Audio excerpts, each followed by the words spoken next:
vamos a empezar una serie, vamos a ver 4 mensajes que le hemos puesto perspectivas de la encarnación y vamos a quizás mirar un poquito a la historia de la natividad, de la encarnación de nuestro Señor Jesucristo, cuando vino a ser hombre, a través de 4 personas diferentes, y hoy estamos arrancando con José, con su padre adoptivo.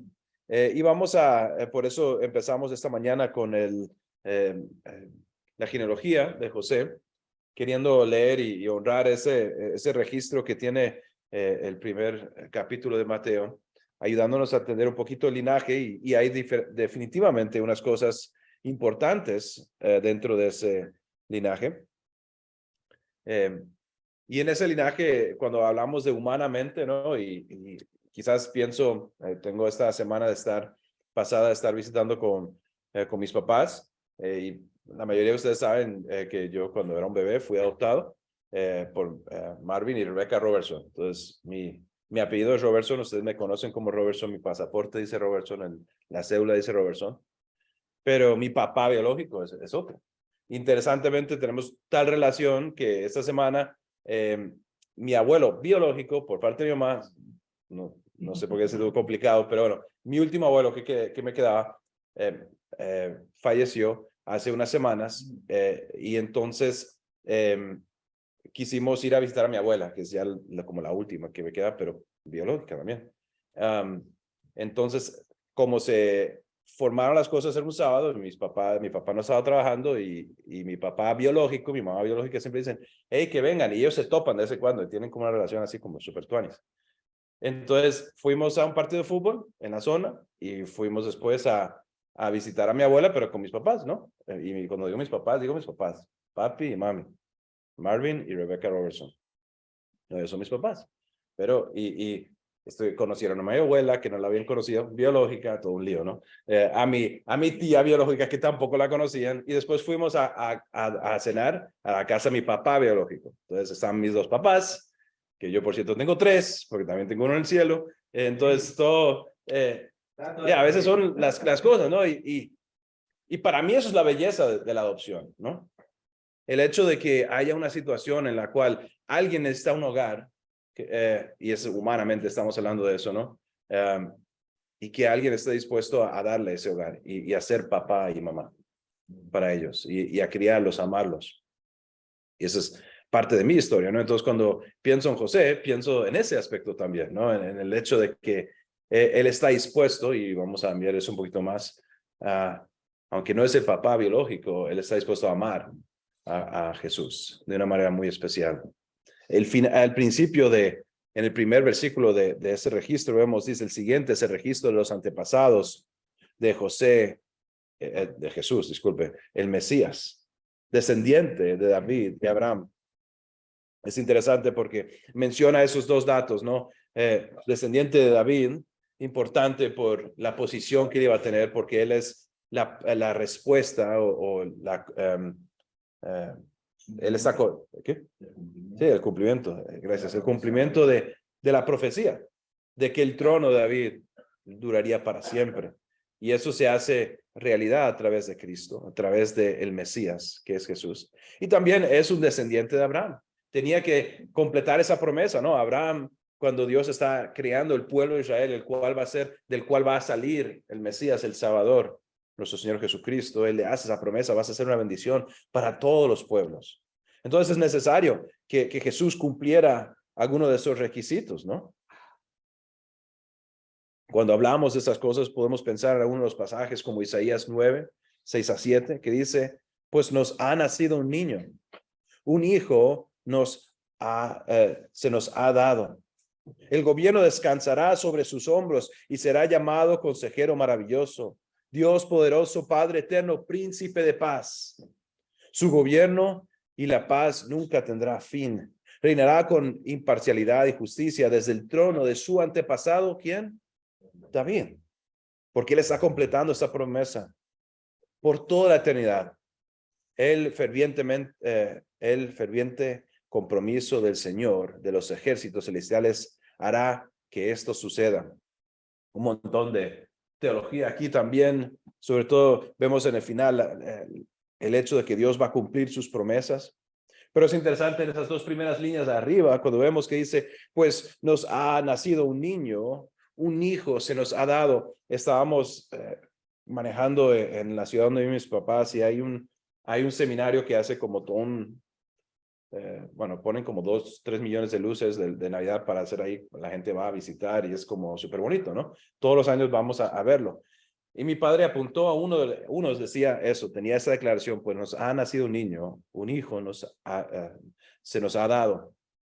Y él apuntaba al hecho de que eso es una declaración muy teológica, ¿no? Porque un niño nació, pero un hijo fue regalado por el Padre para nosotros, por el Padre Celestial, de una manera que era necesaria.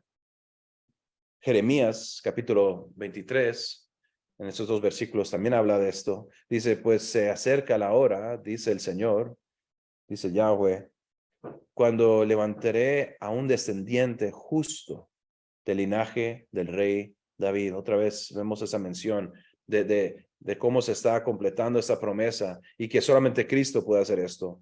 Él será un rey que gobernará con sabiduría, hará lo justo y lo correcto por toda la tierra. Y su nombre será el Señor es nuestra justicia.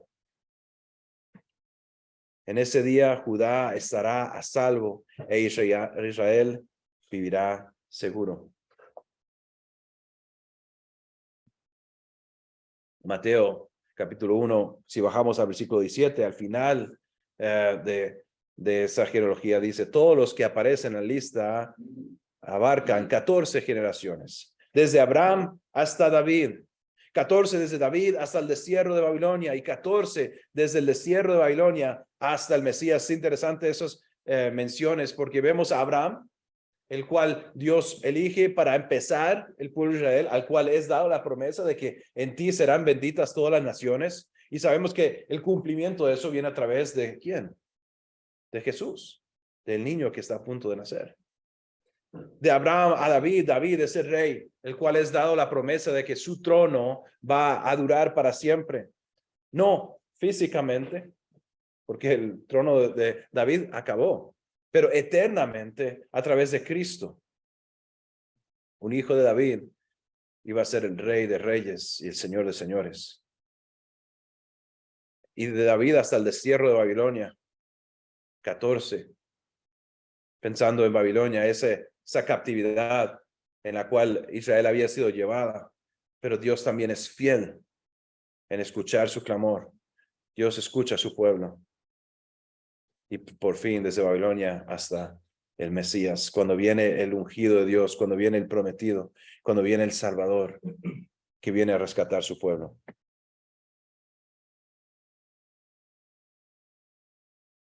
José tiene un rol interesante, quizás es la mejor manera para mí para explicar esto, y un rol quizás difícil, ¿no? Sobre todo en esa situación, y ojalá en cada uno de sus mensajes podamos simplemente como parar un momentito para meternos en, no sé si lo decimos en español, no, eso creo que estoy pensando en inglés, meternos en los zapatos, sí, sí, desde la perspectiva, ¿no? De esta persona, ¿no? ¿Qué cosas pasan por la mente de una persona? Y este relato nos habla un poquito sobre esa realidad, sobre lo que está pasando por la mente de José. Y creo que podemos aprender un poco sobre quién es él. También creo que nos habla un poco acerca de quién es María, también un poco. Y de dónde está su corazón. En el versículo 18, cuando seguimos adelante, dice, este es el relato de cómo nació Jesús, el Mesías. Su madre María estaba comprometida para casarse con José. Entonces vemos que ellos tenían un compromiso. Ellos en su cultura ya estaban, eso era fijo, ¿no? Eso va a ocurrir. Pero antes de que la boda se realizara, mientras todavía era virgen, quedó embarazada mediante el poder del Espíritu Santo. Interesantemente, cuando leo esto y creo que mirando a la sala, creo que todos conocemos bien la historia de Jesús. Entendemos la necesidad del nacimiento virginal de Cristo, de que no podía ser el hijo de un hombre, sino que tenía que ser el hijo de Dios. Pero me habla del carácter. Me habla del carácter de María al ser virgen, pero también de José. De cómo ellos están deseando quizás hacer las cosas bien. De formar una familia que glorifica a Dios. Ellos han estado viviendo la vida según las maneras que Dios ha establecido. Dice José, su prometido era un hombre justo. Aquí nos habla sobre el corazón de José. Es un hombre bueno, un hombre que está siguiendo la ley de Dios, está deseando obrar de una manera buena. Y no quiso avergonzar no quiso avergonzarla en público. Por lo tanto, decidió romper el compromiso en privado. Cuando leo sus versículos, se me empieza a pintar una imagen de una pareja que está deseando hacer las cosas bien, que está siguiendo el orden de Dios, que se han portado como debían portarse y que tienen un corazón, ojalá por lo menos lo suficientemente, y entendemos que hace 2000 años el matrimonio era un poco diferente que ahora. Entonces, no quiero pintar ahí un romance Disney, ¿no?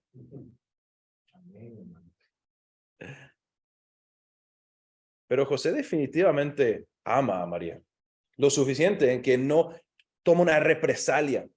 Hey, ¿qué le pasa a esta mujer? Se entera de que está embarazada y de repente más bien voy a hacer un ejemplo de ella, que no sería lo amoroso, ¿no? Más bien él dice, hey, o sea, definitivamente no hay duda de que él está dolido en ese momento cuando no entiende la realidad de lo que está pasando. ¿Y quién lo entendería sin la revelación de Dios? Pero está incluso en y me imagino que en el dolor en el que puede estar pasando y el desánimo y estar tan desanimado por la realidad de que él tenía un deseo y el pensamiento de que iban a ser una familia, de que iban a hacer las cosas bien, y según lo que dice él, si es un hombre justo, él quería guiar a su familia, seguramente a honrar a Dios también. Y de repente esto parece que ha llegado a un fin, pero donde él podía haberlo hecho de muchas maneras muy feas, muy dañinas, él elige un camino que muestra gracia.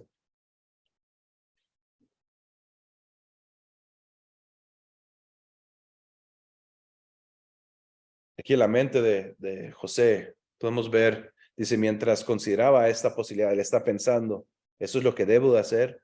Un ángel del Señor se le apareció en un sueño y le dice, José, hijo de David, interesante, ¿no? Que apunta a esa genealogía directamente, dice, hijo de David, sabemos quién eres. Le dijo el ángel, no tengas miedo de recibir a María por esposa, porque el niño que lleva dentro de ella fue concebido por el Espíritu Santo. Ahí tengo la nota, el punto de la mente de José. Yo no sé usted, pero recibir este mensaje sería chocante para ponerlo suavemente, ¿no? ¿Cómo procesa uno esta realidad? Primero hay un ángel que está hablando, ¿no? Pero segundo, este mensaje. Esto es inaudito, esto no ha pasado antes, no ha pasado después.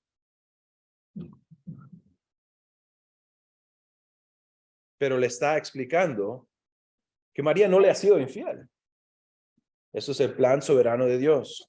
Algo inédito, algo que nunca había ocurrido, aunque estaba anunciado. Y dice, definitivamente, autoritativamente dice en versículo 21, y tendrá un hijo. Y vea las palabras, y lo llamarás Jesús, porque él salvará a su pueblo de sus pecados. Ahí hay una declaración fuerte. Es un hecho, van a ser un hijo y él va a ser el Salvador. Pero dentro de eso está, ¿qué? Lo llamarás. Es un hecho. El ángel con la palabra de Dios sabe, hey, José, vas a hacer la cosa correcta. Vas a participar en esto. Pero tenemos que pensar desde el lado también de José, ¿no? Él está meditando esto y de repente le viene esta información.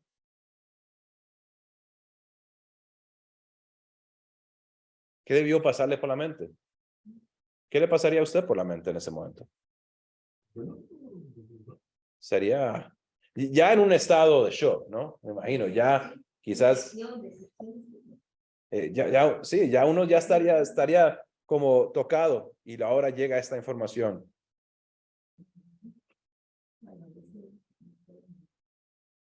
Qué increíble, ¿no?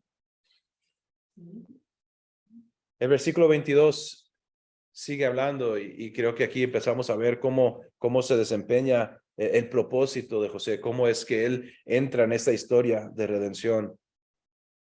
Versículo 22 dice, todo eso sucedió para que se cumpliera el mensaje del Señor a través de su profeta, que dice, miren, la Virgen concebirá un niño, dará a luz un hijo y lo llamará Emmanuel, que significa Dios está con nosotros. Otra vez, qué increíble. Yo no sé si Dios ayudó a José en ese momento a entender las cosas claramente o si tuvo que pasar un rato después dándole vueltas, pero lo que está recibiendo es una cantidad de información y está siendo revelada verdad. Cosas que a veces ya conocían. Este pasaje lo había oído antes, lo conocían. Pero de repente se le está aclarando. Salud. Este ángel le está diciendo, José, vas a ser el papá adoptivo. Vas a estar en cargo, bajo tu ala, en tu hogar. Vas a tener la responsabilidad de cuidar y de enseñar a un niño llamado Jesús, el cual es Emmanuel, que es Dios con nosotros. ¿Se lo imagina? Yo no. A mí no me entra. Yo estaría a otro nivel de crisis. No puedo explicarle las cosas que me pasaron por la mente cuando nos dimos cuenta que íbamos a tener un niño. Y yo iba a tener un hijo. Y yo ya iba a ser papá y iba a tener un hijo. Y después fuimos al ultrasonido. Y me di cuenta que no iba a tener un hijo.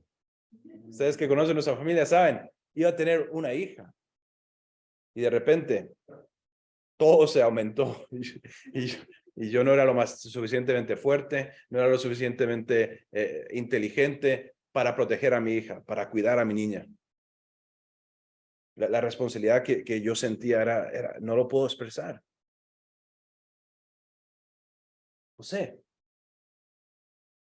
tienes el fideicomiso de todos los fideicomisos. Te hemos dado la responsabilidad de las más grandes que me puedo imaginar para un humano, para un mero mortal como nosotros, ¿no? Y lo era. Obviamente Jesús hará mucho más que él y tiene más responsabilidad, pero yo pienso, wow. Y no sé si Dios le ayudó a entenderlo de la gravedad de lo que estaba ocurriendo, pero el propósito completo de la vida de José ha sido transformado en ese momento.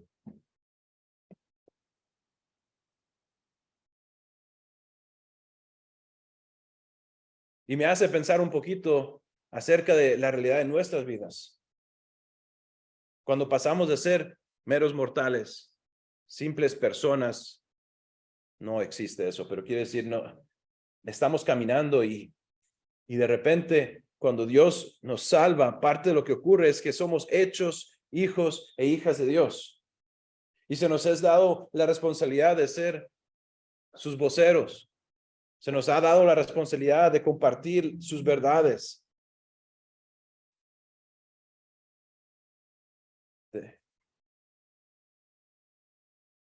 De ser representantes de Jesús.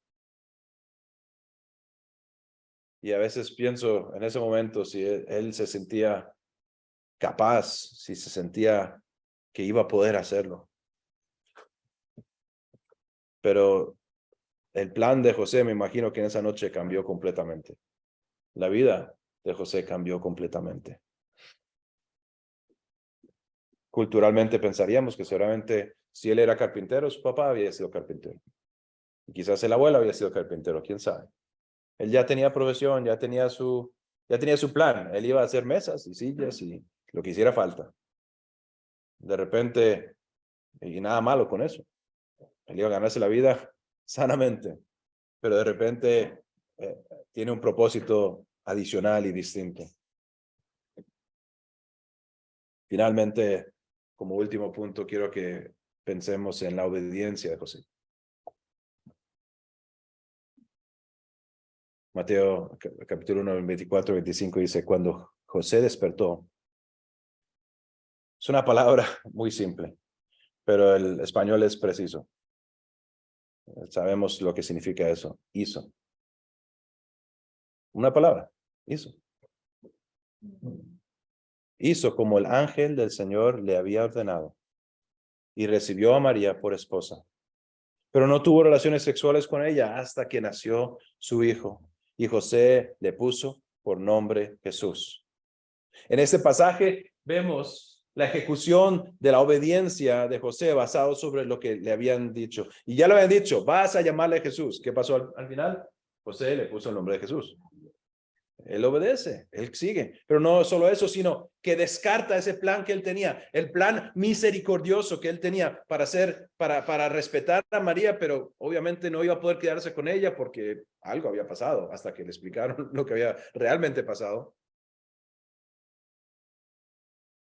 Y él descarta su plan humano y acepta esta realidad sobrenatural que es inédita. Pero creo que eso apunta a lo que un versículo anterior decía cuando decía que José era un hombre justo. Y él cuando escucha de la palabra de Dios, él lo respeta. Hizo como el ángel del Señor le había ordenado y recibió a María por esposa.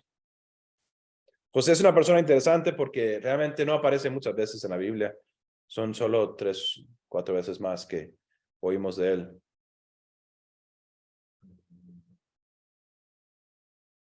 Pero yo sé que tuvo un rol fundamental en el plan de Dios para la vida de Jesús.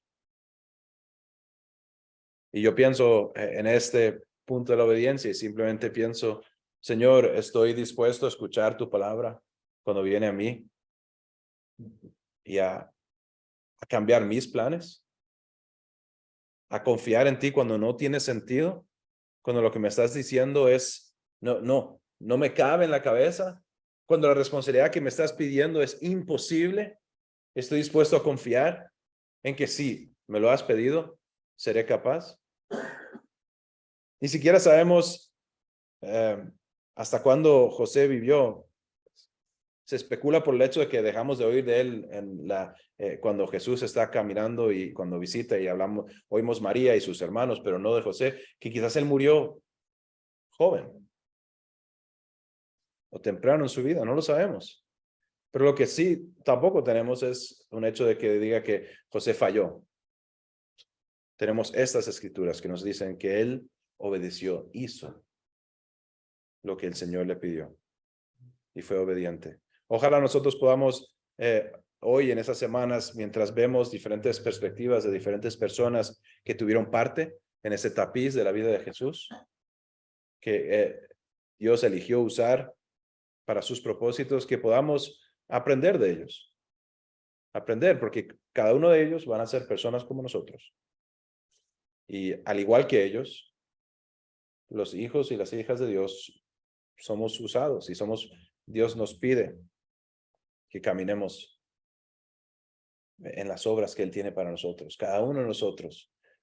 Dios había preparado obras para José, para que caminara en ellas. Yo sé que Dios ha preparado obras para que yo camine en ellas. Dios ha preparado obras para que Eric camine en ellas, para que Cata camine en ellas. Cada uno de nosotros. ¿Cómo estamos viviendo esa vida y cómo estamos recibiendo lo que Dios está hablando con nosotros? Porque a veces no es fácil y José quizás recibió entre José y María, quizás de las palabras, y yo diría, de las dos, José tenía que simplemente confiar en Dios. María sabía que era un milagro, pero José tenía que confiar en Dios, que eso era verdad. Personalmente yo le doy gracias a los papás que han estado dispuestos a recibir quizás a hijos que no eran suyos y amarlos como suyos y cuidarlos cuando Dios le ha dado ese regalo. Vamos al Señor en oración. Padre Celestial, gracias por tu hijo. Gracias porque un niño nació, pero un hijo fue dado. Dios, tú diste tu hijo.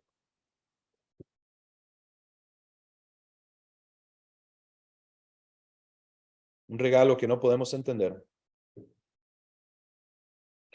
Un regalo que nadie podía merecer, Señor. Pero que por gracia diste, Señor. Y te doy gracias porque antes y hoy todavía continúas usando personas normales, Señor. Sigues usando carpinteros.